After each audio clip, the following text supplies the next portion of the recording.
我把你们杀了。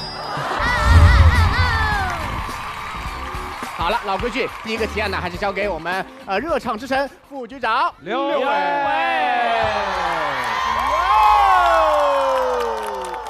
我主要是给大家打个样，所以说我发现，爽快的人生需要一点反派感。怎么说？其实我说实话，我是一个非常非常内敛的男孩啊。真的，我是一个讨好型人格，真的，从小就喜欢管人叫哥哥姐姐，就不论多大我都会管人叫哥姐。然后有一次我跟黄子弘凡录节目，然后我就说，弘凡哥，哎呀，真的。然后黄子弘凡听到那一刻腿都软了，撞来说，你是我哥啊。所以我那一刻开始，我觉得其实讨好别人也有可能会引起别人的不适。但是直到有一天呢，我接到了一部戏。斗破苍穹哦，厉害！我当时接到这部戏的时候，让我扮演的角色是反一，浑天帝。那个是真实在演一个戏剧，因为戏剧不会开玩笑嘛。所以你去开玩笑了？我没有在开玩笑，他们就觉得我非常适合这个戏的角色。哇，天哪！然后接了之后，因为我平时生活里都是给人的感觉都是老师好，老师好。然后我那一刻我告诉我自己我要改变，于是我就开始练那个坏笑。怎么说？就每一天自己坐在那个床上，我就这样。邪魅。嘴要那么用力吗？嘴？没有，但是确实你要融入那个剧情。这种演技都是给营销号提供素材的那种。没有。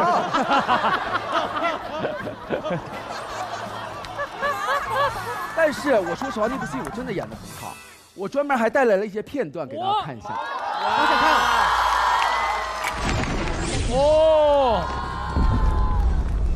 邪魅笑。哇哦！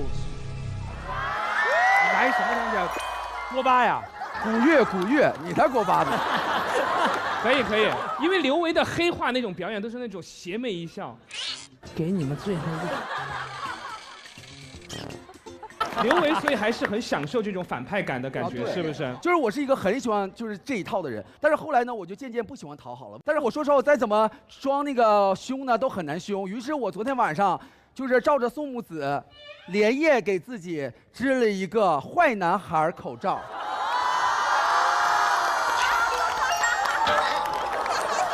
好像那个什么疮长满了。对，因为我毕竟是一个音乐人，原创音乐人。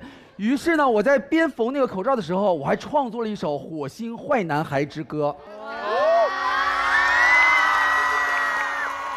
哦，来，听一下，快！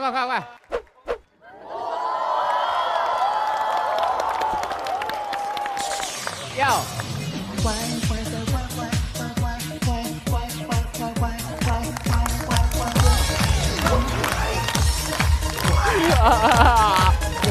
莫名其妙，为什么？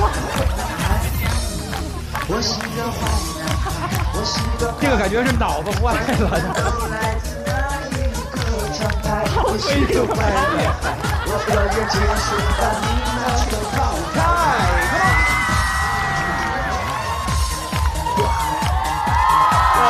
好魔性啊！这是一个唱跳节目。一个完全没有必要的节目。哇！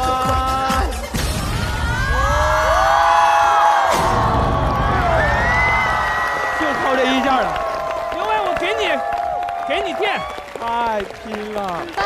我在看你表演的时候，我在想，男孩到底什么时候登场啊？没有啊，我整个舞蹈编排都是跟坏有关啊。为什么这个是坏？就是那种打人啊。哎，男孩子打人哪有这样啊？对啊。但是我确实努力了，谢谢大家。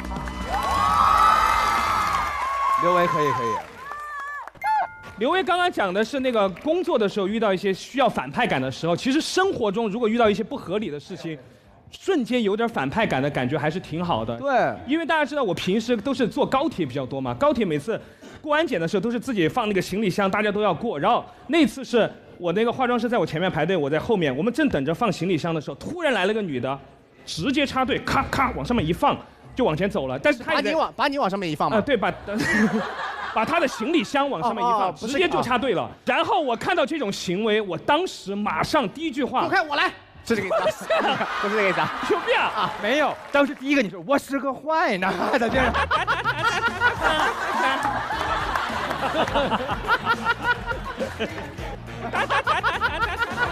谁敢这样？你敢欺负？放开他！我是个坏男孩。别人开始笑，我真的不坏吗？不坏吗？一点也不坏，很坏。没有，我当时真的就马上对着我的化妆师就开始讲笑话。我马上就说：“阎王爷，阎王爷，为什么让我下来嘛？我看了我的生死簿还没有到我呀。你不是爱插队吗？”我直接讲了这个笑话。无聊啊！但是因为我不想让他感觉我在骂他，但是我就旁敲侧击一下他，他完全没有听到。总而言之，我觉得这个故事可以用到所有爱插队的人身上啊！你不是爱插队吗？你的名字已经在生死簿上面了。下去。上个台阶吧，下台阶下一下，这是什么台阶？哇，姚明有天也要用台阶啊，莫名其妙。所以就是总而言之，虽然我们大家内心都是向善的，但是遇到那种不合理的事情，大胆的有时候还是要出来也是挺好的，对吧？为自己发声。好嘞，下一个到了我们的彩玲啦。好，你有什么提案？哇吼！今天观众我刚才看了一下，好好看呐。你为什么要鼓掌？所以今天我的提案是，我发现，没有人真觉得自己丑。针对性怎么这么强？就现在大家都觉得自己有这个容貌焦虑哈，然后我也说我有容貌焦虑，但是说实话，你要问我知不知道自己其貌不扬这个事儿，理论上我知道，但我真正每次想起我自己的样子的时候，我觉得挺好看的。就是欧阳弟弟跟我换，我不一定换，我跟你说，就是因为我每次想到我自己样子的时候，都是平时美完颜、P 完图的照片，就是可好看了。但是如果真要换的话，我建议换。没有，自信最美。所以我其实就在美颜这个东西之后哈，我基本忘了我生图长啥样了啊，让我对我的身材也有一些错误的认知。我理论上知道自己矮，但是我会经常忘了这个事儿。然后前段时间我就有个综艺，是一个打篮球的综艺，问我去不去。开场之后我跟我同事说，我说张云龙就一般，庞博就那样。就是有一个就是打篮球那个孙悦是挺高，但是我跟他们之间那个身高差就是正常男生女生身高差，还能说有你们想的那么荒诞，完全没有问题。然后导演愁坏了，因为那个机位架不了机位，因为有张云龙保张云龙的脸，就要不了我的脸，要我的脸就只有张云龙的腰。最后呈现出的画面里，就是张云龙和庞博的腰旁边经常挂着一朵头发，那个就是我，有尾巴了啊。反正我觉得我活在这美颜里头，就觉得自己长那样也挺好的，就是这是一种最低成本的自娱自乐的方式。反正我只要不照镜子，也不那个人脸识别，我就爱自己觉得自己长啥样就长啥样吧。对，美的。当然了，美的。说句实在话啊，我看到这个提案，内心还是非常有共鸣。他说没有人觉得自己丑。说实话，我在生活中没有到那种就是有人跟我擦身而过啊，没有吧？但是我跟你们说，有一个人觉得我就是还是偏丑。谁啊？啊，我怎么可能？抱歉了啊，在2017年的时候，老薛有一个节目需要发他的朋友一块来录，他就想到了我特别感激，我就去了那个节目。到了那个节目以后，一进化妆间，跟我同台的嘉宾都是大家请来的那种一块录的飞行嘉宾，越看越不对劲。他们分别是张海宇，然后接下来是九孔，哇，越往后面走，我就打九孔老师好，一回头，李建仁老师，也就是大家熟悉的如花我说怎么都是这样的老师呢？这个时候有一个老师跟我打招呼，我一回头，请看八两金老师。那期节目播的时候，左上角有3个字“丑彭慧”。然后那天那个节目没让我们回酒店睡，大家就整个睡在录影棚里面，睡到凌晨4点，突然被歌声吵醒，一睁开眼睛，有人在那儿唱跳，带着舞伴舞裙，吴莫愁。我抓着他的手，我操！你为什么要接这个通告？你知道这个通告的名字吗？丑彭慧。不是我找的，这不是。但总的来说，那期节目效果确实很好，费用打过来以后，内心还是很开心的。这也能赚到钱。但是我其实不太认同你那个提案，因为我是真实的觉得自己丑，我是真的。哪有？那以前。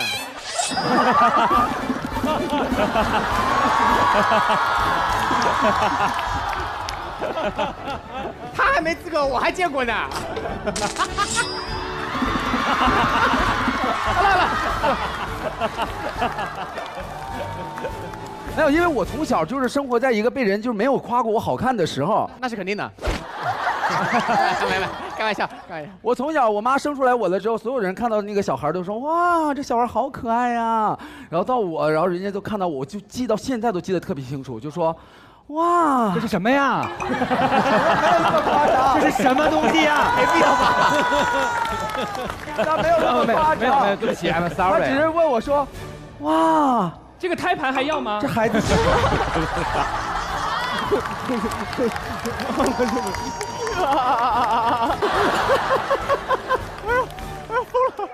哎，内部梗，不要乱发 report。他们来，然后他们就会很简单的就说哇，这孩子像谁呢？所以我从小就被我妈说我报错了，而且我是属于那种就是参加比赛的时候，我那时候比赛的时候我也是丑，我承认我自己那时候确实丑。然后我后来进决赛了之后，我永远都记得在后台的时候，老薛看到我说，刘伟，我真的搞不懂哦，好像啊。这个节目，我只认为2个人丑，你就其中一个。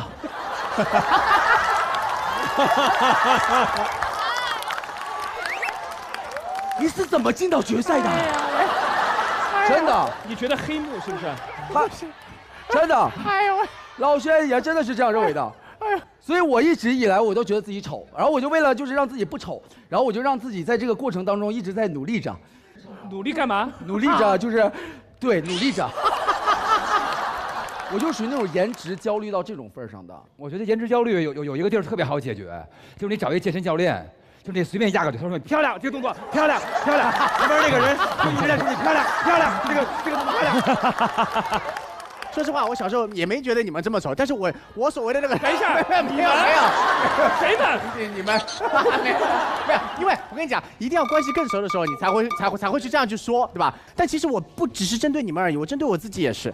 我当时真的觉得我自己其实是不帅的，因为什么？因为其实我当时小时候是内双，有一次还偏单眼皮了。可是我们那时候最流行的那种双眼皮是那种，就是很大的，大家觉得哇好好看啊！对，那时候很流行那种，真的。我当时就是因为觉得那个好看，我就非要去割双眼皮。而那个医生一看我说，你好像没有必要吧？他劝了我3次，后来我就非要把钱拍在桌上，我说去割。你知道我们当时割双眼皮多少钱一支吗？一支2支，我告诉你们啊，450块钱1支啊。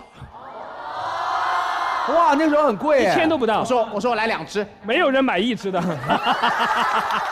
然后呢，那个人就给我旁边打了2针，我特别印象深刻，因为最早期了，那时候还没有全麻，好像。我有病啊！我割双眼皮全麻。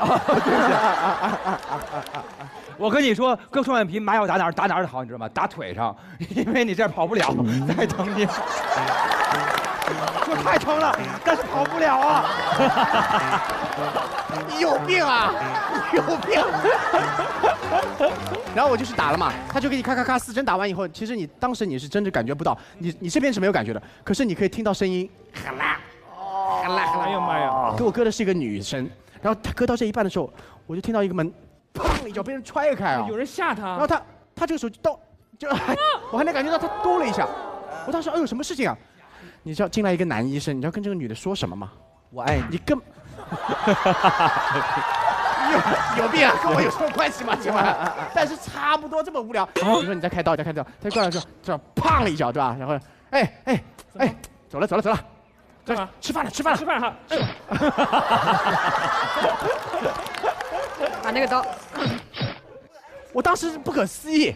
然后那女生就说：“哎，你们先去吧，我这个好好开。”这个女生还说了一句：“我这个好好开。”搞得大家像前2个随便开一样。她好好开，我就当时没听懂他们说：“哎，好了，走了，都等你了，快点吧，随便缝一下。”妈呀！真的假的？她真的在我耳边就说随便弄一下，你快点。我当时整个人火气已经冒到，为什么？凭什么？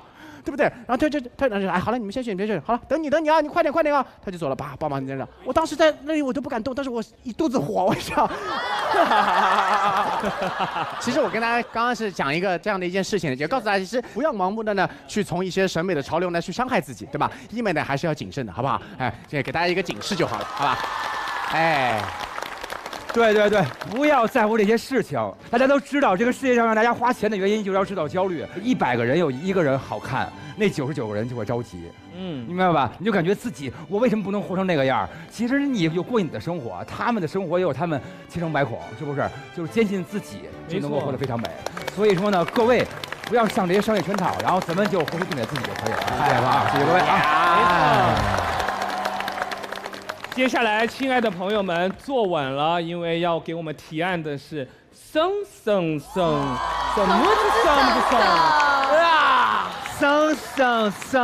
子？老 baby 们，我发现。我想说的这个发现是，支线任务做太多会被越支越远。什么意思啊？人生其实很多说是有主业有副业嘛。对，我主业其实我自己来讲，我是个喜剧演员。去年这一整年就被支出去好远好远。干嘛？基本上就没有搞过喜剧。你都在做什么？做歌手。哇，你说这个话都招苍蝇了，现在围着你转，招苍蝇还行。一开始最重要一个事儿，有一天接到一个电话，是成龙大哥打给我的。直接打给你。然后大哥说：“那个木子能不能来一趟我的剧组？我在拍《熊猫计划》。”我说：“哇，有这样的机会演熊猫又怎么样呢？对吧？我的计划好演熊猫了。”对。然后去了以后，我特别紧张，我说：“哥，我已经准备好了这么多年，我就等这一刻，我演什么都可以。”大哥说：“木子，你这样，你能不能帮我唱一下电影的片尾曲？”他很信任你哦。为什么呀？刘维忍住，刘维。我很羡慕你，反正。但当时我不知道，很复杂，我心情。行了，你闭嘴吧。因为最后搞了10年喜剧，然后呢被大哥看到是以歌手的身份。我是因为你的价格真的很合适吗？你给的价格合适吗？可能我比较符合那种可爱的形象吧，我也不知道。因为他那个歌是呼呼嘛，熊猫计划。呼呼呼呼，你就是那么可爱，呼呼呼呼。你就是聪明自在，好想打你啊！如果有坏人拿枪偷偷把你打败。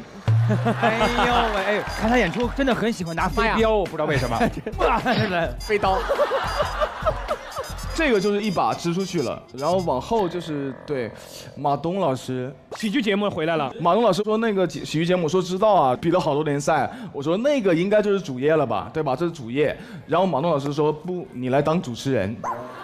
我当时就说，我说成龙大哥我得罪不起，你马东我还得罪不起吗？啊！你疯了吗？这个节目会播的啊！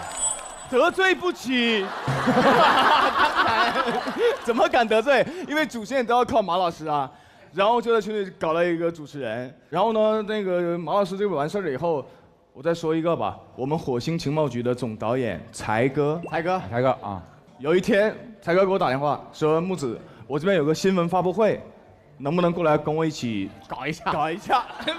我说才哥，我真的不是主持人。我说搞不了，而且这个项目我根本就不知道，你内容也没有告诉我，什么都不知道。才哥说能搞，随便搞一下，随便搞一下喽。他说你这样10分钟的内容啊，我来讲内容，你就负责搞气氛，你就在那个地方搞啊，热场搭话什么的。对，我说那好，那搞气氛吧。然后一直搞那一场，搞到9分半的时候，然后我想问才哥，我说哥，要不咱们讲内容呢？我搞了9分半的气氛。一直在那烧稿。哦，来了，baby 们，哇，今天很开心吗？大家开心吗？开心的拍手，拍啪啪啪啪啪啪！哎，你这种搞法加上刘伟可以加1倍时间。然后才哥好像看进去我的表演了。10分钟演讲，9分半的时候我说哥，如果再不说的话，可能他们要走了，真的不知道，我到现在也不知道最后内容是什么。才哥手里边拿着那个遥控器啊，就是翻 PPT 的啊，讲了9分半，还在第1页，就1页估计。我以为就1页，但是它是一个完整的节目啊，后面连艺人什么证人都不知道，我也不知道我搞完我能不能去这个节目，反正我也不知道。这个节目现在的情况是，现在不知道，不知道是不是被我搞黄掉了。有搞头，这个节目他就是想测验你的那个业务能力啊。啊，我说那这样的话，不是那才哥他也得罪不了啊，对不对？才哥可以得罪。支线任务我觉得其实也不是什么坏事，因为其实我自己的家乡呢是广西柳州。柳州人啊，它其实是在广西省算是首先是交通枢纽，然后是一个工业化的城市，比如说柳钢、柳汽啊、上汽通用50啊，很多企业，但最后它不是靠主线，它其实让大家都知道的就是螺蛳粉啊。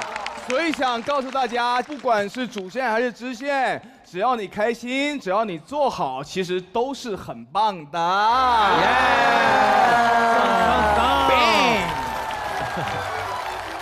我今年有一个支线也是稍微把我支开了一点，因为年初的时候大家不知道有没有刷到过哈，我相信都刷到过吧，爆改杨迪。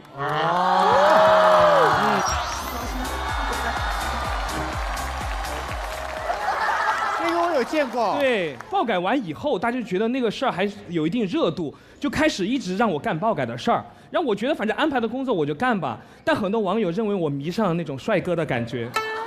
真的没有，我们口棚会的人不会迷上这种感觉的。口棚会喽？我们口棚会就是干一些支线任务，但是，啊，不要说自己丑。哎，我知道我自己长什么样。一堆人这么嚷嚷，有一种做慈善的感觉，就是这加油加油！你帅的，你是最棒的。然后我们就干了很多爆改的活嘛。之前录那个《你好星期六》，有一期主题就是干脆咱们做一个爆改男团。我说大家好，我是爆梗。然后许君聪，大家好，我是爆废。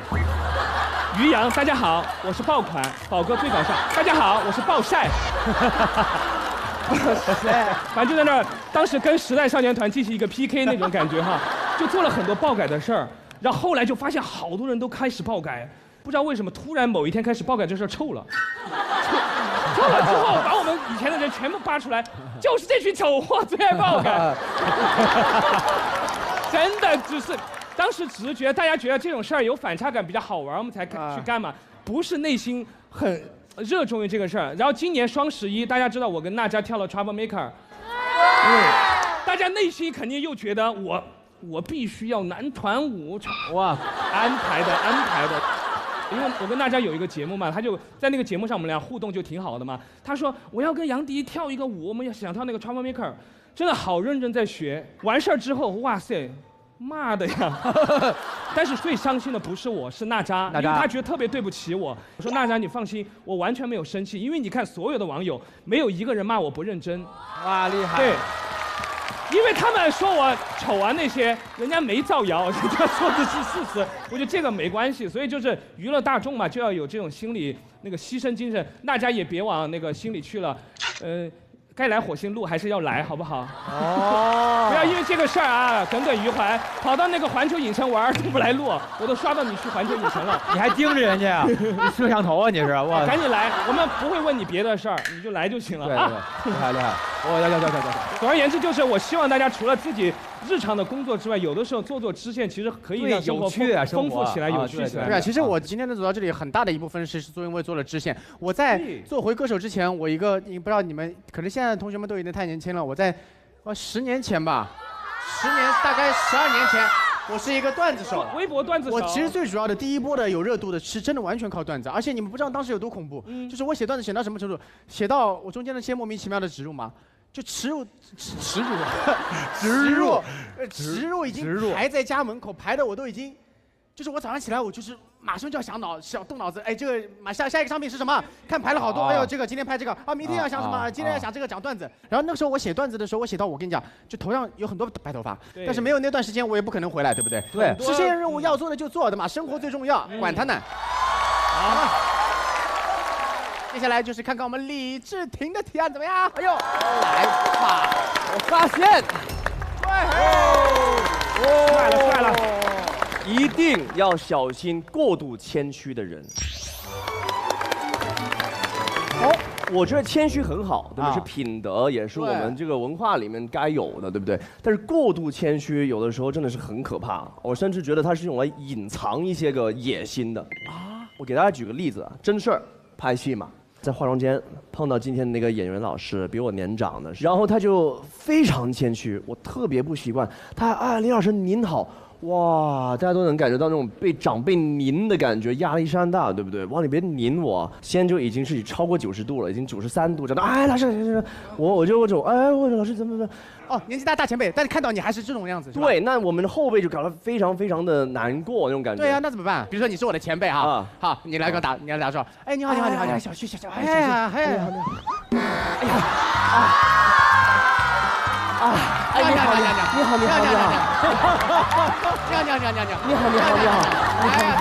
哎，你好，这是我，莫名其妙，这样挺好玩的嘛。你们俩谁是前辈啊？我开个玩笑。哎，但是如果一群人的话怎么办？两位老师拍戏了，两位老师练习，来，摄影师就位。然后我就特别难过的，他说：“哎呀，这特别紧张，也好久没演戏，哎呀，这词儿啊，说啊，老师也就一句，就大家很简单什么的。”OK， 开拍了，先拍我这边，我不知道，好看 OK 了，好，翻过来拍老师这边。哦，就刚刚是拍你的，对不对？只是拍我的，别人跟你对一下，然后拍你的，你就说你不知道。翻过来了，好，拍老师这边了，好，3、2、1 ，Action。沉默，他在撑戏呢啊！他坐在那里，哦，我牙疼，老师牙不行。哎呦，老师突然大演特演，他加调度了，就是他之前也没有这些哈，他没有这些，然后他一加调度，我一往上看，我觉得哇，我那边全废了，我谢谢你了，然后还走。过了30秒后，才蹦出这个，你还没转过头来，大概这个时长，再慢慢的走回来，觉得怎么办？就他其实只有2句很简单的词嘛。对，但我发现他那个过度谦虚了，就是他掩盖他之后想把这个戏撑满啊。其实遇到这种人确实很尴尬。对，就比如说我现在只有一句很简单的台词啊，刘维，比如说你这样问我嘛，比如说我演啊，好，来3、2、1。我也不知道该怎么办。你应该问这事儿应该怎么办？对不起。你还演反派？对不起。哎，让我再给我一次机会，求你了。好，3、2、1，开始。这事儿应该怎么办？离远点儿，这块要使大招了。加戏了。哇，这是，哎呦，你是个响尾蛇呀！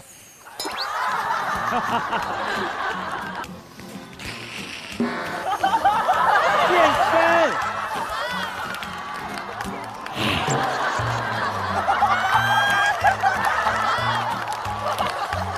哎呀，这个事儿啊！哎呀！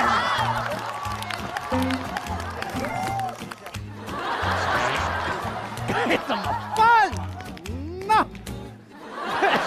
是这个意思吧？这个都说快了，我跟你说，我这还是快的了。来，杨迪来个更慢的。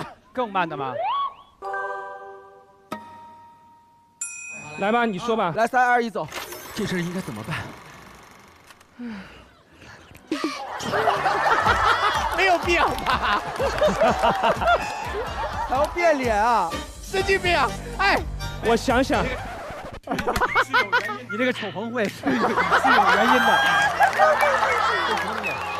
什么？不是，你只是 trouble maker。喂，没有必要啊！不是，神经病啊！还有一个案例就是以前跟一家人去 KTV 嘛，然后就我爸就邀请了隔壁那2个包间的人都来，那当然有一位哥们儿就特别的瞩目，他就是一直在说，哎，我不会唱，不会唱，我不会唱，我不会唱，啊，又谦虚了啊。然后点了首张学友的歌，我说啊，来你唱了，我们听你唱。说哎呀，我不会唱，我不会唱，我真的不会唱。这个世界开始下雪。他的变脸，我跟你说，真的比你们都厉害啊，比你们都厉害啊。什么鬼？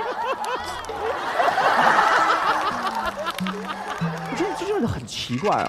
我说没事，你就唱吧，你就唱吧。让我不会，然后塞给我，然后就我和你吻别，就我的又来，这不是把麦递给我了吗？他自己又套了个麦出来，对，自己还哎，你好。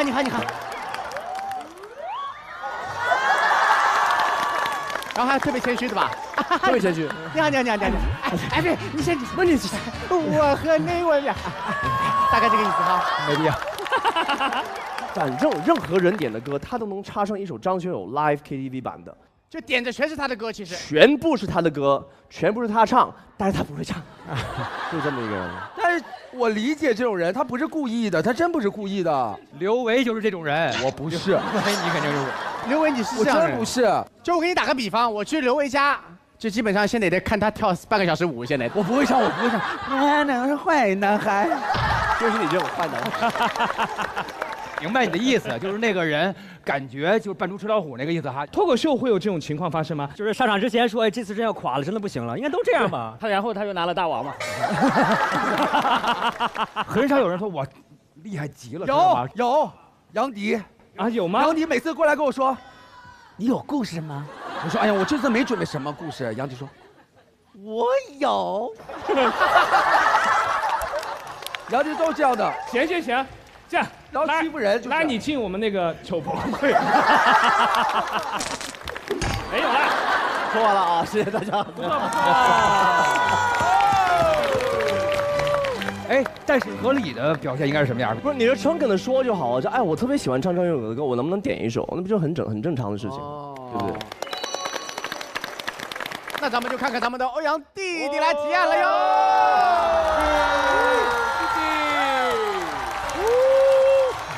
我发现，一家只能有一个公主病。一家只能有一个公主病，可是你们家全是公主哎。哦，好，所以我今天要来讲这个故事。哇，太棒了！所以呢，从小其实呢，我觉得这个工作，这个出生的顺序，工作，你看她们姐妹是你的一份工作。我的工作是出生在欧阳家族。这个出生的顺序造就了可能谁先是这个公主啊，所以我们大姐姐可能从小时候就是啊。我就是那个公主，因为我是第一个出来的，这样子。她一出来就这样的，啪一落地啊！I'm 欧阳娜娜。是，她真的，我觉得真的是。就是可能公主是天生的，我觉得就是那种心里带那种小少女心，所以一开始的受害者是娜比，娜比是那种哦，姐姐说要干嘛，娜比就。好，姐姐 ，OK。老大是公主，老二是工人。马上干活。所以其实我觉得这个来源于我姐很喜欢看一些外国的公主电影啊，或者是这些剧，所以从此我跟娜比的被公主操控的一生就开始了。哎，其实小时候我们可能会玩过家家嘛，然后呢，我姐就是那种。好，我现在是老师，娜比你是我的助教，然后妹妹你呢，现在就你要睡觉。他让你上课睡觉。就是这个老师很好啊，反正他就让我说好，你现在睡。然后我心想说，怎么可能就是你就马上就睡着呢？我就觉得就是可能姐姐有点不知道哪儿有问题。没想到妹妹是这么想的吗？我们感情特别好啊。突然还要补一句，我们感情特别好，但他这儿是。然后其其实因为娜比是一个特别乖，我刚刚说她很乖，她很听姐姐的话，我是那个有点叛逆。我觉得我很叛逆，所以我就是那种，我在那我不要，我就不要，所以我姐开始给我们立规矩了。她呢立的第一个规矩是，不管怎么样，她都要是 C 位。这个 C 位是什么 C 位呢？比如小时候会看电视嘛，我如果跟娜比坐在电视机面前，比如她来，她就得这样。来，怎么来？我来帮你玩。我们3姐妹，来。你演娜娜。好，我演娜娜。你演妮妮好了，好不好？我演妮妮。宋木子演的欧阳娜娜是吗？他们俩像你妹妹吗？我是演欧阳娜娜吗？姐姐来了啊！姐姐来了啊！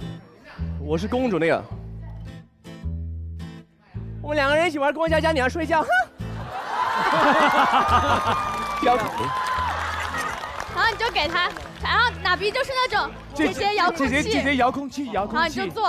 哦，他一定要坐 C 位。对，他就要把位置让给他，然后娜比是那种就是来姐姐牛奶，然后我就是在旁边，哼。姐姐牛奶，牛奶。哼。不是脱脂的啊！那个2位你们杀青了，还没有给姐姐锤子，锤，你妈姐姐锤子，你好坏呀！哦，就等一下，他在家里不管到任何时候，他都要在 C 位吗？坐车坐第2排也要坐中间，那位置最难坐了，最难坐那个位置，挤得要死。那如果他们家买的是跑车，只有2个座位，坐在中间杠上，他坐的就卡那儿。过山车也是2个位置中间。坐过山车的时候，他姐姐也要坐中间。大家都是绑的，我不要，我就要坐这里。姐姐，其实经过这些事情下来，我觉得，你好有信念感，我们给你打成这样。因为我想办法不去听你们说什么。好了，不行，讲到这里，我要给他个垫子了。给他讲故事信念感很强哦，给你打个垫子哦。谢谢老师。可以哦，被我们这么打断，他还能坚持下去，不错，接着加油。好，第2个呢是，他进门前必须敲门，要敲3下，说姐姐，他说可以进来了，你才可以进来。所以在我们家不可以悄悄的进屋，要悄的进屋。但这是一个礼貌嘛？但是他会很严格的，就是你必须喊他妮姐姐。那需要行礼吗？这不是唐朝的大礼，但是这微微的需要吗？他们家不是公礼。所以那个时候呢，他就可能又看了一些国内的古装剧，所以他就想说，哎，你有那种赏吓人的这种。赏吓人。其实是因为我小时候非常喜欢吃糖果，喜欢吃巧克力，所以他就想说，哎，既然我这个妹妹这么不听话，那我就给她一点赏赐。哎，那可能他就帮我做一些事。这不是训练宠物的方法吗？不是啦。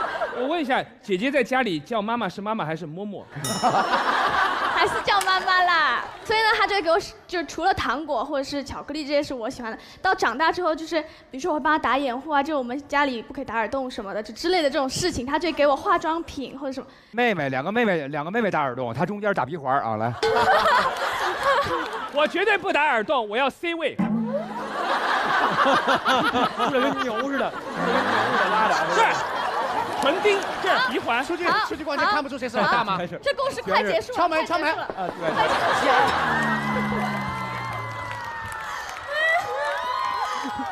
姐姐，我可以进来了吗？你玩这么大，玩，当。门口是个牛头嘛。姐姐的门牙只有一个，给弄成一个，就剩一个门牙，这能让我使用一会儿是 C 位。姐姐吃西瓜了。姐姐鼻孔只有一个，我就这样，我靠一个呼吸。这也太大了吧！救命啊！我的奶奶，这什么样的？神经病，不要了！有人疯了！对不起，我们爱开玩笑，因为大家都很熟，我们跟欧阳娜娜都很熟。你们开玩笑开的那个人是欧阳妮妮，欧阳娜娜是老二，对。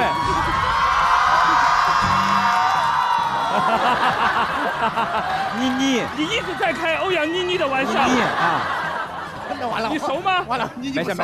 不熟，你说他打鼻环。打鼻环我说的，对不起。啊，没关系。没事。姐姐很善良。就是说，首先我们都觉得姐姐特别有气质特别的厉害，高傲啊，对。是，今天我不是黑他，我没有黑他啊。那你说谁在黑他呢？对呀。那是谁呀？不是你是谁呀？我要去告诉你姐姐。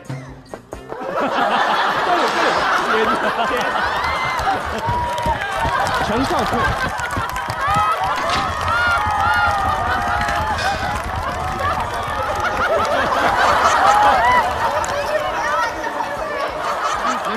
你们三个。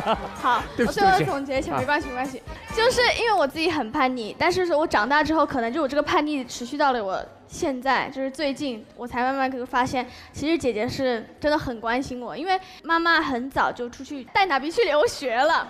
我姐其实起到了一个小妈妈的作用，她其实会老是唠叨这个唠叨那个，她其实也不是故意要去凶我或者去管我，虽然我那阵觉得很烦，为什么要凶我啊这样子，就可是我现在就会发现说，其实就是她真的是为了我好，所以我今天要把这个公主之位让出来，让给我们家大姐妮妮，对，因为而且她现在肚子里也有一个宝宝，所以她现在，对，她现在确实是我们家唯一的公主。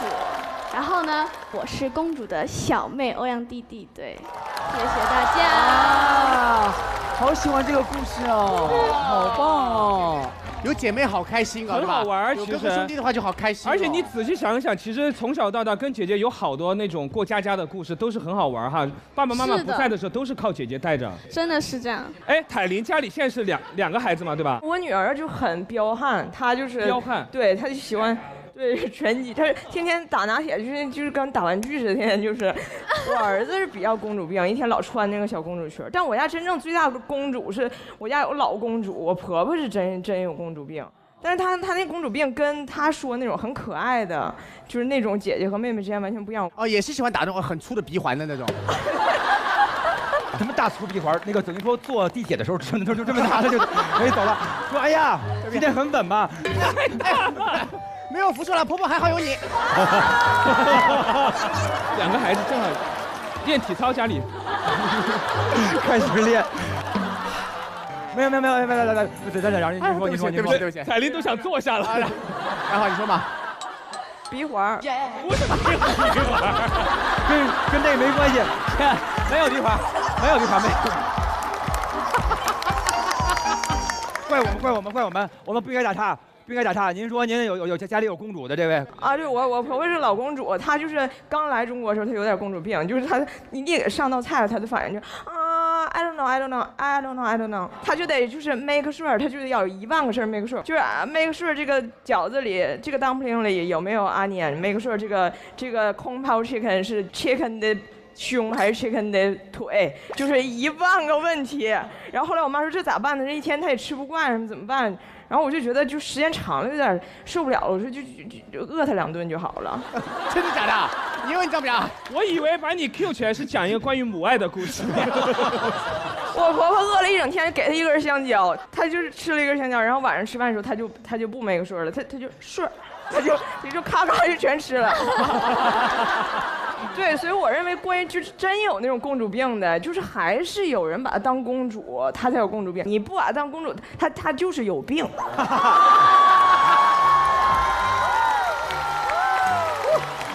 哎呀！我下面厉害了！脱口秀的大王要出现了，就是我们的王冕。大王出现。咱们的灯光老师跟音响老师真的挺厉害的，他们全程在线，一直不会掉线，他们会随时抓住你的。我发现。厉害！我发现地球人装熟，比不熟其实更伤人。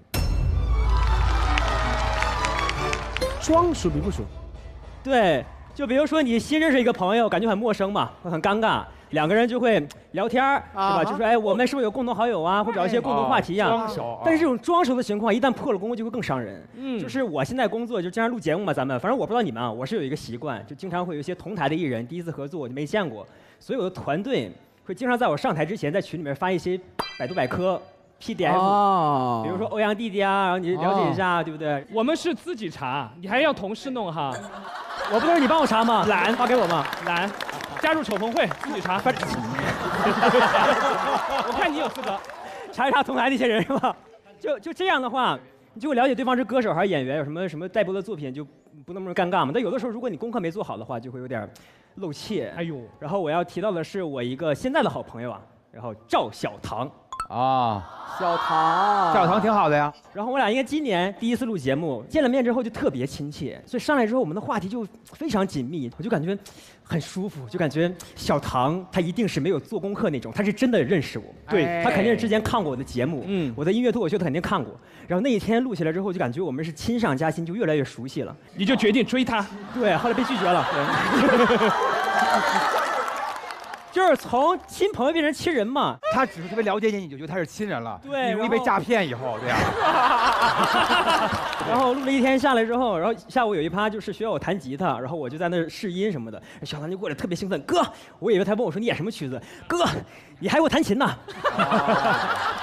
啊，这没看过你的脱口秀，完全没看过。就这一整天都是他知道我是搞脱口秀的，然后他跟我一些之前的对跟一些脱口秀演员同过台，然后但是我也没有很体面哦。你要干嘛呀？我很认真的问他，我说你们303都有谁来着？就是其实我也不是很记得他是哪个团的。现场改稿子改成 diss 赵小棠的。我觉得我们现场除了迪哥，就没有人能完全认出303、101、The Nine，还有 Rise， 好 9%。那个确实，不要现在 cue 我把他们名字报一遍，报一遍，报一遍，报一遍，报一遍，报一遍，报一遍。好，你们打在屏幕上就行了，很难报。来，你要说的是，然后他发现他其实不熟啊，其实不熟啊。回来我俩还聊天，我说小棠你肯定没看过节目，他说看过，我怎么能不认识你呢？对。然后10分钟他就消失了，就很明显他就开始补了，是吧？哎。然后10分钟之后回来说哥你是冠军啊。然后还有一个更夸张的是我录的一个节目，然后也是很多人，然后也是第一次见面都不太熟，但是从不熟到熟，我们已经录了3期了。然后但我对其中一个嘉宾啊，我就一直很存疑。就是他口音很重，他一直跟我叫敏哥，王敏，敏哥，王敏，敏哥，出宫了，敏哥。然后我觉得那就是人口音问题呗，对吧？你也没必要纠正，然后也没必要问。直到第3期有一天，然后就是一平老师给我们换电池的时候，说那个王敏老师换个电，他站我旁边，他说王冕是谁？啊！我突然意识到。他只是不 care 我，包括其他人 cue 我的时候，他完全没有在意过，把你都叫脱敏了。我懂，你别笑，你知道是谁吗？我不知道谁啊。谁？我也认得吧？谁啊？你刚才讲来听一下。谁？谁这么没礼貌？不是，人家确实可能是口音问题。你猜一下，来，我啊，陈赫。怎么一猜就中啊？我还被人家叫大张伟嘛，但是他也想管我叫大老师嘛。他见面说：“哎，大老张你好。”大老张啊来了啊。其实我也有类似的事，尤其是像我经常接那种主持红毯的活儿，必须得了解他们今天来的是谁啊什么。那就麻烦了，你都得记住。哎，可是有手卡，你还得。对，当时的微博之夜是去年的，然后我们提前1天还要去彩排，要告知我们艺人是按什么顺序来啊什么的，我们就要把手卡都归类好。顺序变了，结果艺人来的顺序就会有些调整啊。但是那个调整的就是开始跟我们手卡完全不一样了，所以有的时候就必须纯靠我们自己找，或者靠我们眼睛看。对。就太可怕，因为那天那个红毯特别长，长到就是我视力那么好，我完全看不清楚那边是谁。远处有一个艺人，服装是全身黑，还有一个帽子，他坐在后场区，他是这样的。哇塞，这么帅吗？真的，他是这样的，他这样的。要吧？我说他全程这样走红毯啊，蹲着走啊。所以我就必须全靠自己。接下来让我们欢迎王嘉尔。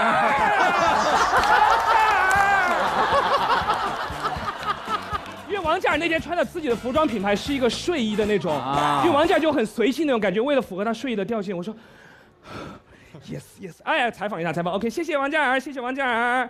一回头来了3个人，3个，又来了。他们是王家2加1，谁？然后呢，我旁边主持的是李莎明子啊，然后李莎当时先说的是，好的，接下来走上红毯的是我们的好朋友，也是我的偶像，可以，他们给你啊，太狠了，这也太狠了。确实该到我了，让我说，是的，是的。那么走上红毯的是李莎，就把她的手卡递过来了。我说，接下来让我们欢迎阿云嘎、周笔畅、毛不对，是那个陈楚生。来安排就是阿云嘎他们3个走。李莎名字的手卡没有改，新的手卡我没有翻到啊，我直接就喊错名字，但是就没办法，直接这么喊出来了。所以我的感受就是，有的时候其实你不要给自己那么大压力，你不熟的话就不熟，你从不熟到熟的过程中，其实可以积累很多故事，然后大家也不会那么尴尬。哇，很杨迪这句话说的，真的，要不然还得让副局长帮你总结，让他们干点活吧。哎，特别好，特别好，特别好，厉害，厉害，厉害，厉害！好嘞，那么下面一位提案的，要有请到我们非常清爽的这位脱口秀小组我们的嘉浩。听说是有音效的，大家好，我是贾浩。我发现 live house 里边最难 live。啊？为什么？你说他们假唱是吧？假唱。live house 里边有很多 underground 的规矩，让我真的很难 understand 啊。有一次我去感受了一下，听了一个拼盘的 live house， 先上来了个摇滚乐队，我第一次去嘛，我看大家都很嗨，跟着一起造呗，我就 rock 嗨起来。3分钟以后，从我背后伸出一只温暖的大手，哦，你 rock 错了，我头都没敢回当时。但我知道后面是个大哥，因为他好有力啊。就这么尴尬的一个场合，我就跟着一起 rock。我不知道为什么 rock 一定是这个样子的，大拇指没有 rock 的资格。这样的吗？是这样的吗？这样。我就这个样子在那 rock 了一会儿之后，后面很难，对不对？因为那个大哥掰我的手指，前面也不简单，前面有个爆炸头，脱口秀演员黑灯，大家知道吗？明白。就爆炸头，就像一个大的洗浴球在你的面前，哇，他就一直在那儿蹦，真的挠得你脸很痒。其他人都是在那我在那很难受啊！关键一首歌下来，我全妆变成素颜了。哎呀，脱没了，很尴尬啊！但我不知道为什么，在我尴尬的时候，突然有人在那喊了一句：“开火车了！”开火车啊！我懵了，我不知道为什么开火车，什么是火车，要往哪里开？估计那个后面掰我手指的大哥看出我是第一次来的了，他就安慰我。他别怕，我在你后面呢。我心想，大哥你在我后面，我才怕点。关键当时什么情况？那个大哥，你想在后面拍我的肩膀，我前面站了一个洗浴球，我的妈呀！我们3个人连在一起，像我的母校的校徽一样。大家看，中国人民大学。哇，你是想炫耀一下你的学历吧？没有任何炫耀的意思。中国人民大学很普通的一所大学啊，很普通。哎，承让。当时就火车就把我送到了一个前3、4排很黄金的位置。这个时候他们换组合了，摇滚歌手唱完了，出来了一个 rapper。来了。但是 rapper 好酷啊，他直接出来就是要造起来 be real， 让他拿一瓶矿泉水 be real， 他就把那个水洒出去了啊！被洒到人就特别开心，为什么开心？你们是植物吗？我不太懂。他们就觉得这样是很快乐的一个事情。这个时候，一个声音让我安静了下来，他说：“别怕，我在你后面呢。”又来了，大哥还在我后面保护着我，所以我最后真的希望所有 live house 能够给我这样又喜欢了解点音乐，但我真的不懂规矩的人一个过渡的区域，就是我先在那儿慢慢懂一些规矩，等到我合适了，我再加入大家一起开火车。先培训一下，是不是？对，我希望能够有这样的一块区域，也希望大家多去 live house 支持音乐，好不好？谢谢大家。谢谢。好厉害！我给一遍，好听。来一遍，试一下四川老乡，谢谢你哥。很巧妙。哎呀 ，live house 谁去过 live house？有谁要补充的吗？对吧？哎呀，没有那么多人去过 live house，你看看刘维。我其实是很怕 live house 的。因为我经纪人我不知道大家知不知道，他很喜欢当大哥，所以他永远在 live house 都坐在中心位，然后他就叫我来，他难得邀请我跟他一起参加派对啊。我到了那之后，我人都没有坐在那个沙发上，服务员开始给我别麦了啊，然后我经纪人坐在那儿，然后就有点醉醺醺的说，给他们唱2首，好夸张，震慑他们。我一点儿也不夸张，我当时我整个人都懵了，就是这并不是一个通告，是不是？这不是通告，当告而且我那天素颜戴了个帽子，脸又很浮肿，那连眉毛我都没有画，是吧？哇，就是我整个人丑到一个离谱，然后告诉我让我上台。那个场合特别对，然后人会觉得我是不是接私活，然后那种白天干那个艺人，然后晚上还接那种嘿大家好，这像苏木子的活儿。对。然后这个时候，但是我又想说，我的经纪人已经给我逼到这个份上，我没有什么抉择了。然后我就对着吼他，我说：“别管我！”然后我就上台了，上台我就站在最边上开始唱歌。然后唱歌了之后，我也当时没想什么，我隐藏的很好，用我帽子，我就低着头啊唱。唱完了之后，我打开手机，好多微信都在问我说：“刘维，你是不是在空瓶子？”我说啊，他们怎么知道？后来我才发现，原本那个 live house 后面的大屏都是那些字幕，到我上台，9个人站台上，大屏只有我，整个大屏都是我后面。哦，真的。然后我下来的时候，我发现哇，经理送了他2瓶酒，经纪人对有换酒，对。哎呀，酒喝完了，哎呀，一人上，喝2瓶，黑糖，哎，黑糖，哎，起来，上来，再。好惨哦！我真的就是这样的，而且我告诉你，这种事儿竟然还会发生到第2次。啊，这次确实没有上台，结果歌手下台互动，然后歌手就唱着唱着，突然就走下台，就冲着我们那桌去，然后走到我面前，而且那个歌手当时唱的是 Single Ladies， 我了如指掌。哦，这样，比如说你是你，我是那个歌手，你坐那儿吧。I'm a single lady, I'm a single lady.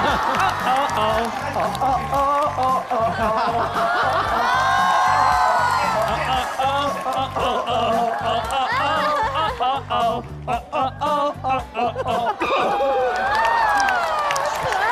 你活该上台唱歌，真的。你唱的比歌手还猛。后来给他送了一张酒卡。你俩这经纪人就是收费了，我跟你说，没告诉你。你经纪人在那儿绝对有额外的股份。对，而且我经纪人不让我接私活，他竟然那是他的支线任务。我都说了，我这个故事有点悲剧，其实不好笑，挺惨的。所以我还是去录《再见吧经纪人》，这个很适合我。感谢我们这次的嘉宾。好，下面来的这位也是我们心目中的公主，就是我们的汤香月。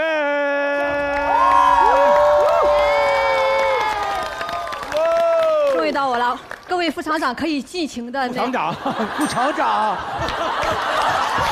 副厂长，副厂长，什么单位啊？什么单位？厂长，哎，这帮职工朋友们，哎，做保温杯的是吧？副局长，副局长，副局长是吧？火星情报局啊，那是。火星情报厂。啊，当然。我意思是你们可以尽情的那个接梗 disturb me 之类的。OK，disturb 啊，来吧，来厂长。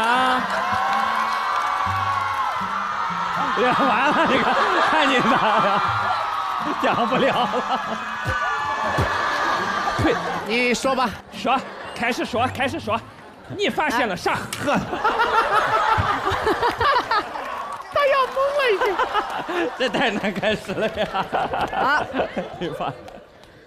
我发现美少女，我发现地球人都梦想着衣锦还春。哦。这个地球人呢，主要是指我啊，我想衣锦还春，因为大家一般说衣锦还乡嘛，对吧？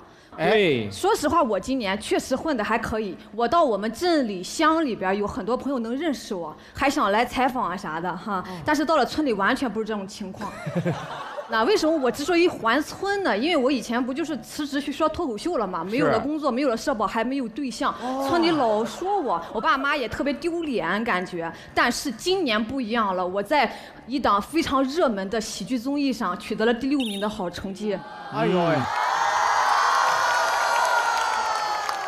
所以你们可以叫我喜剧老6以后啊哈。我知道我的机会来了，我在总决赛的舞台上，我就知道我要立刻回家啊！我要让我爸妈成为这个村里最能抬得起头的人，我让他们抬得脖子疼，让他们像流鼻血一样天天这样。我称之为抬头计划。然后正好呢，我接了一个商务，一个家居的一个商务。哎呦喂，厉害厉害！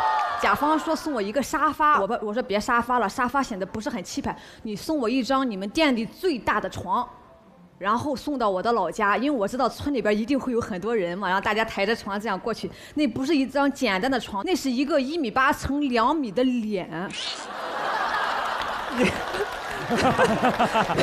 那是我给家里长的1.8米乘2米的脸。然后呢，甲方很好，还派了安装的师傅上门了，结果上门他是几块那样抬过去的，要拼，就很没有面子。这样去了之后，我妈妈没有让人家给我拼，她就放在那儿就走了，跟我说：“哎，我查了一下黄历哦，今天的日子不是很好，不适合安床。安了的话，家宅不宁。”我说是家宅不宁的问题吗？我的脸就这么大卸8块放在那儿了。所以抬头计划就被一些神秘的东方力量给搁置了。但没有关系，没有关系，我非常坚强。那就说我亲自回家，女主角亲自回家。亲自回家了，回家都得亲自回家现在。衣锦还乡嘛，你首先要衣锦嘛，衣锦。然后我特意去斥巨资买了一件人造毛的貂皮大衣，跟真貂没区别。回村我连客车都不坐了，因为我觉得客车根本配不上现在的我。我打电话让我爸爸来亲自来接我，我们家都特别喜欢亲自。亲子活动嘛啊！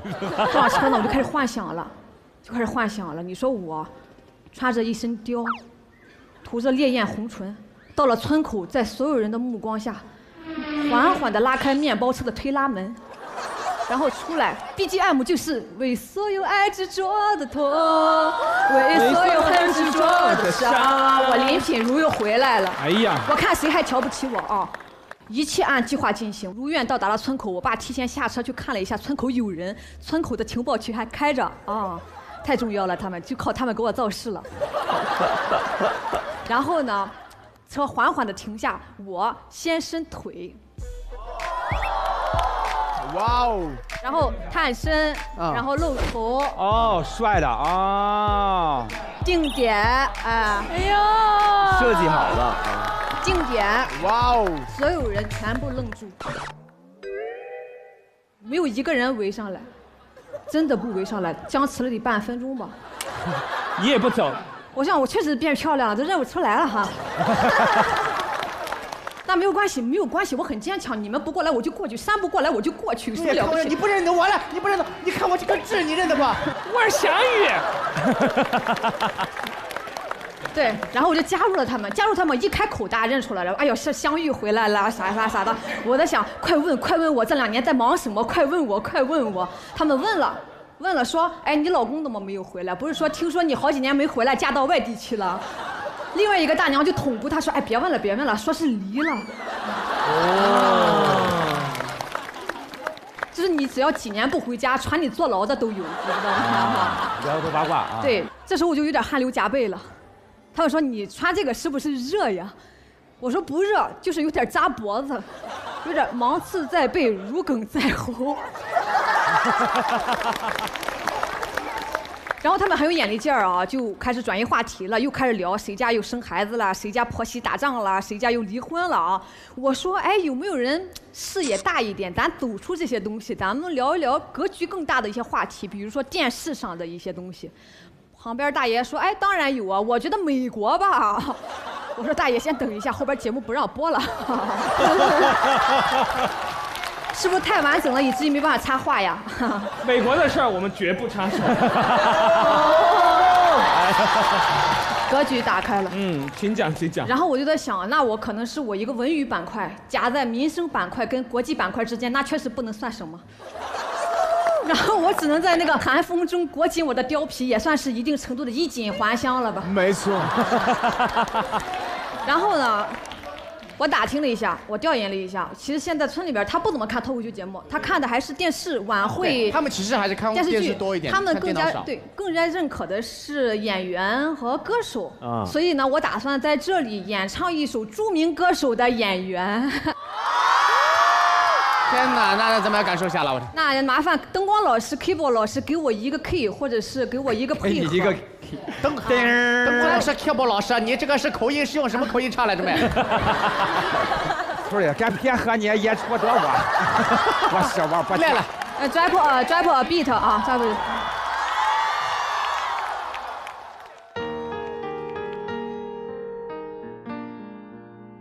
该配合你演出的我也视而不见，别逼一个最爱你的人即兴表演。原来当爱放下防备后的这些那些，都有个期限。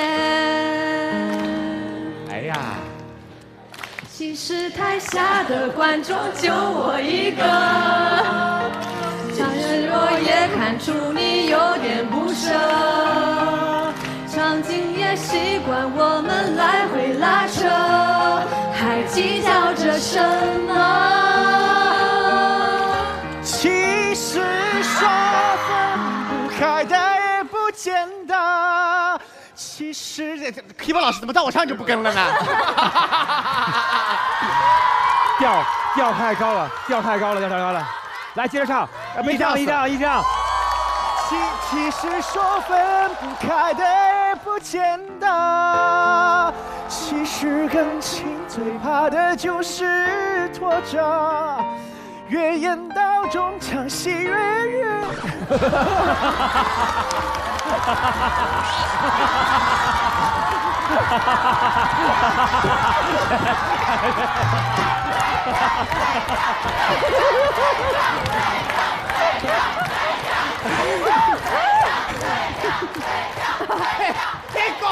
太高了！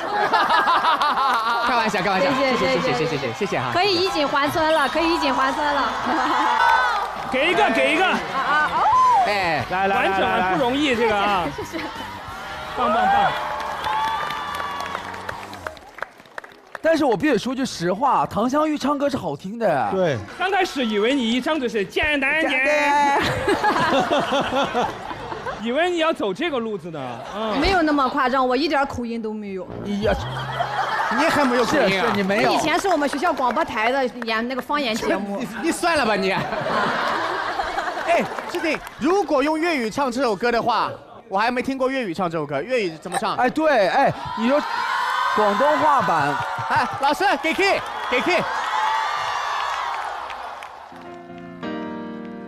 該配合你演出的我，現時裏不見，必逼一個最愛你的人即興表演。什麼時候我們開始沒有了底線，順着別人的謊言，被動得不顯得可憐。看你曾經那麼愛我，幹嘛仍學戲技？看你曾經。我該變成什麼樣子，才能配合出人子？原來當愛放下防備後，你這時那時都有個希冀下。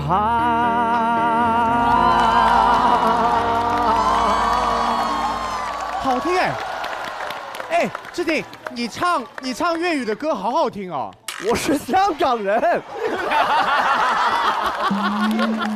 啊，刚刚讲到衣锦还村，其实我没有衣锦还村，但是我那个时候去成都上大学嘛，我们从小县城出去到成都之后，就感觉自己一下开眼界了，见了很多大世面，就特别想让家里人也体验一下。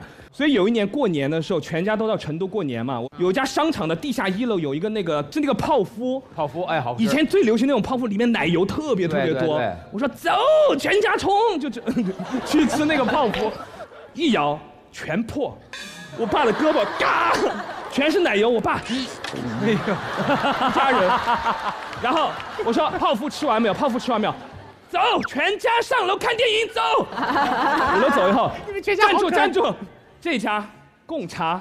奶茶那个奶盖我没有喝过那么好，因为那个时候刚流行奶盖啊，很特别。就是我说爸妈喝，我爸好，这一层那个奶，然后全家看电影《冰雪奇缘》，因为我那时候看过一遍《冰雪奇缘》，我觉得特别好看，最好看。然后我爸就进去，我爸说啊，唉，怎么打谁输了？来看动画片。手上拿着一杯贡茶，我爸这儿也下雪了，冰雪奇缘。出来有孩子说，哎呀，好看是好看，但是真的是这么大了还出来看动画片 ，Let it go。内心我确实不知道他们喜不喜欢，但感觉整个过程还挺有意思，这就是属于我，虽然不是衣锦还村嘛，但是也是那种陪伴家人的一个故事吧。得嘞，说里开心。哎呀，想起来都激动。我其实现在跟我以前玩的特别好的朋友走得特别的远，好无助，你知道，好无力。你也想衣锦还乡，或者说是跟大家一起变成以前那个，但是有些时候因为有些因素，你是真的变不回去了。我有一次就跟我朋友特别好，就那种真的是小时候有几块钱大家会一起花的这种朋友，2个特别好的到我家来玩。可是当我跟他们好好聊天的时候，我突然间发现我的声音在他的手机里开始重复。怎么回事？直播了吗？录音。他就为了炫耀，他说：“哎，我跟薛之谦其实是啥呢？”他就在那边一直按着，可能跟他女朋友就发我的聊天。录视频。60秒就录了，就跟我说：“哎呦兄弟，咱们以前咱们一起去网吧啥的事儿。”对，去网吧。突然之间发现，我的声音在重复，我就一下子问我说：“你干嘛呢？”而且那种私下是那种比较坦诚的那种感觉，结果就发出去。然后之后吧，就是你发现，如果你真的去同学聚会的时候，他们就都会尽量想办法，就是比如在那边中国人，他们就这样举起来，就慢慢偷拍，其实就一直在拍你，就后来我觉得，哎，我好无助，你知道，好无力。我很想跟他们去玩，不是你不想回去，是真的那个环境，你有的时候是回不去。就是对这个我能理解，因为有时候跟以前的同学带着你一块投资什么的，我都跟他说咱俩8字不合。他说哪个8字不合？我说我走道是内8字，你是外8字。咱俩8字不合，不要跟我聊这些了。什么笑话？下面各位老师朋友们，不要轻易鼓掌。也不要轻易的笑，为什么？因为领导要出来讲话了。领导，有请出我们的成龙。领导，成龙，你作为领导就要好好把握啊！你要说不过你的员工，那就太过分了。肯定说不过。我发现，哎呀，脱口秀团队的领导不好当。哎呀，太难当了。没有人鼓掌，你自己表演，这就很难当。自己先领掌。因为我是这个脱口秀很多节目的总编剧嘛，所以大家就会说我是领导什么的。其实我并没有任何实权。你没有权利的在公司里？没有，什么都没有，我只能搞一些票啊，这个。这是最大的权利。这个脱口秀领导为什么比较难当呢？首先是因为我们其实很多时候是要背锅。背锅，就是很多脱口秀演员不爱干的活，我们都得领导自己去干。奇葩说我上过，大家有人可能觉得我自己怎么接了一档辩论节目？对呀，其实是因为大家不想上只能我去上，只能您来啊，来证明哎脱口秀也能辩论。结果我去了之后果然不会辩论，证明了非常的好，被骂得很惨啊，证明了这个说法啊。对，所以今天上火星情报局也是很多人不想上只能我上你们公司不想上的人名字都报出来，我们都想上啊。成功，今天就少了一位，你看。哎，真的假的？这本来是谁啊？所以去了每一个节目都是这么说的，是吧？我们发了你们公司很多人，结果都拒绝了，有哪些人拒绝我们了？哎呀，假的！为什么要在台上讲假话？是的，没事，您说啊。其实所有的综艺节目里面，最真心希望我上的是《再见爱人》哎，说实话，我听说第1季就邀约你们了。我每一年都有，在筹备的时候都在一直邀，对，重金邀请我。你为什么不去？怕再被骂吗？为什么用再被骂这个？迪哥是另一个人没答应，他是已经他等不及了要再见了，他录不了那个节目了。回到我们脱口秀吧，不要说再见爱人。你自己提的，神经病啊！不要继续领导，不要继续领导，领导接着说啊，领导。然后我们平时呢，我们脱口演员也非常难以管理，完了要垮了，非常难以管理，感觉要垮了我。没事，有台阶给领导台阶下，给领导台阶下，懂不懂事儿？我现在就给领导价。对，直接就垫上，哎，双台阶。哎呦，这是真正领导啊！好，接着来，刚刚讲到哪儿了？这个脱口秀演员很难管理嘛，那是。然后我去见了一下赵本山老师，哇，泰斗啊，真正的喜剧之王。哇塞，大家是真的尊重他，那是。我是真的不被尊重啊。然后我发现为什么我们没有那么受到尊重，是因为这个我们没有一些他们的师承的体制，对吧？没有人说哇，老师，我想跟你学脱口秀，哇，是吧？拜见大王。哦，你要的是这个，没想当大王，可以讲脱口秀了，参见师傅。